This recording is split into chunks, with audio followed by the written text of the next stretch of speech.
Little floater into right center field. This ball is caught by Bellinger.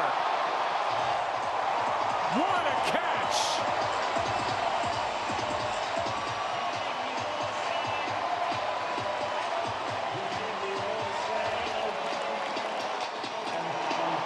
During the regular season, played less than 12 innings in right field, and you would never know it. Wow, you will not see a better catch under the circumstances than all that's at stake for the Dodgers. Obviously being left-handed helped, but being able to have that kind of sprint speed and cover the ground. Kane did exactly what we were talking about in putting the bat on the ball, and that would have created a double easy.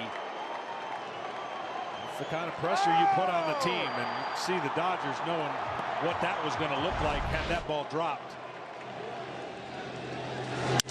Now broken bat pop-up by Yelich. 2 out. If that ball gets past Bellinger in right with Kane's speed, I say it's at least 3. Yeah, this isn't. We're watching it live up here, and it didn't look like he had any chance. Now he's long, he's athletic, and being left-handed, only reason he can make this play. That ball's almost by him. Fantastic play for a guy who's struggled a little bit at the plate, and he hasn't let that affect his defense. You could see Chris Taylor coming in behind Bellinger on that diving try. Maybe he gets there to cut it off. But on both sides, what a great example of an ugly swing, but getting it in play to possibly get his team in a situation to take the lead.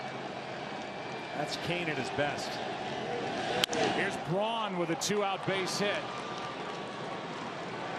On base for the 2nd time tonight.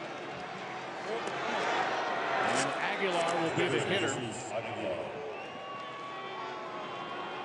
Look how far Cody Bellinger had to go to catch this ball. Yeah, watch the reaction, okay? Kind of a half swing, and it's slicing. That's another good thing that helped him as that ball was coming a little bit back towards him. But great reaction. I'm just telling you that under the circumstances, that is a fantastic catch.